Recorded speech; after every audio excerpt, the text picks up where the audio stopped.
Good morning, boys and girls. Happy Tuesday. I hope that you all had an awesome Easter and an extra day off to spend with your family. Today we're going to read our new story from Unit 6, Just Like Josh Gibson. So I want you to go grab your reading book, turn to page 368, and I want you to take a little picture walk and tell me what you see.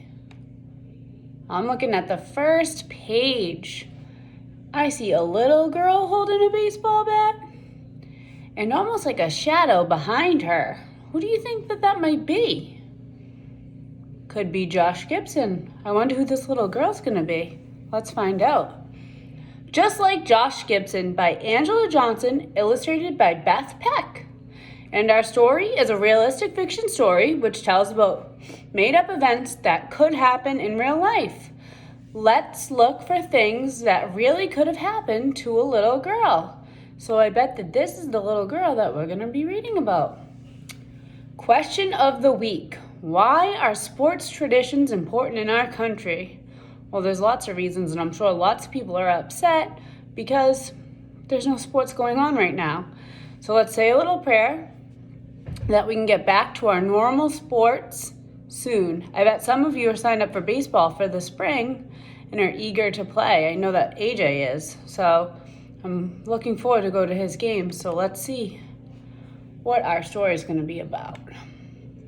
Okay. Grandmama, I do this every time, says there's nothing like baseball.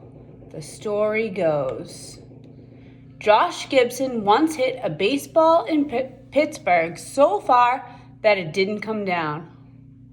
The next day, he was playing in Philadelphia, and the ball dropped out of the sky right into a fielder's glove.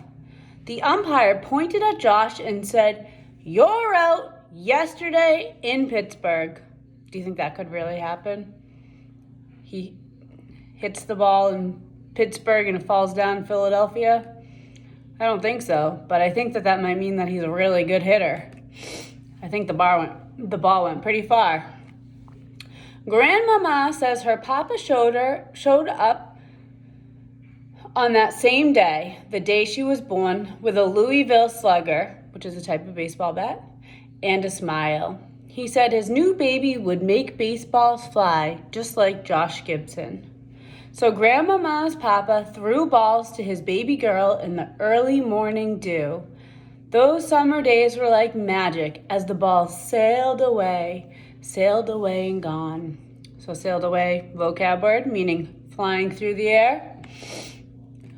But girls in the 40s didn't play baseball. They weren't supposed to take the field with the boys or have batting dreams.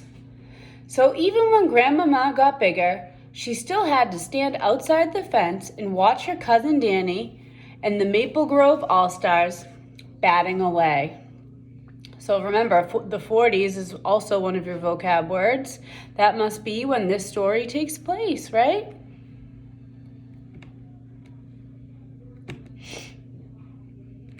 But every now and again, when the team was just practicing, they'd let Grandmama play too. Then Grandmama would step up to the plate, hit the ball, and watch it soar. Grandmama says Danny would imagine he was playing with the Dodgers.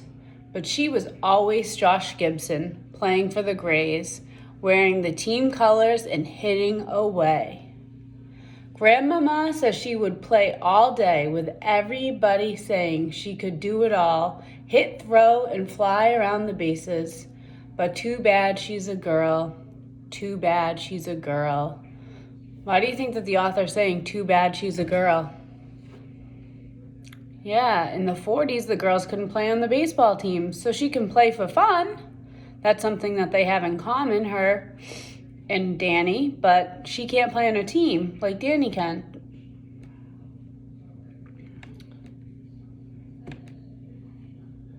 Until 2 days, hot days, after the 4th of July, Danny hurt his arm sliding into second, and there were only 8 All-Stars. Ooh, how many people do you need for baseball? 9. Good job.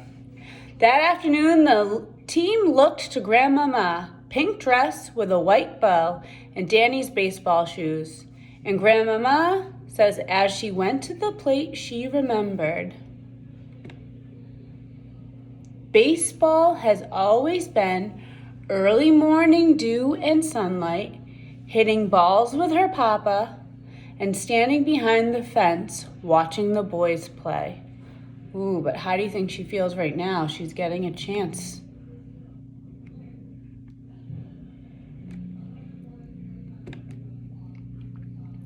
The story goes, Grandmama hit the ball a mile that day, caught anything that was thrown, and did everything else, just like Josh Gibson. So what do Grandmama and Josh Gibson have in common? Yeah, they're both really good baseball players, although Josh Gibson could play on a team, and Grandmama could just play for fun. As she hands the ball to me, she says, there's nothing like baseball, baby, and I couldn't help but love it, especially that one time I got to hear the cheers, hear all the cheers while stealing home. So let's look at this picture, boys and girls. What do we see here? Yeah, we see Grandmama telling the story to her granddaughter. So do you think that baseball still means a lot to Grandmama? Yeah, and she's telling her granddaughter about how the day she felt so proud. Do you think her granddaughter's proud of her? Yeah, I think so too. Her granddaughter's probably proud that, you know what, she wasn't supposed to play with the boys. She did, and she was good. She was really good. She hit the ball, she caught the balls, and that was the one day that meant the most to Grandmama, the day she got to play baseball. Why do you think that the author wrote this story? Going back to author's purpose. Do you think he wrote it to persuade us, to inform us, or entertain us? I agree. I think that he wrote it to entertain us with a story about a girl and her dreams of playing baseball. Could she play on a team though?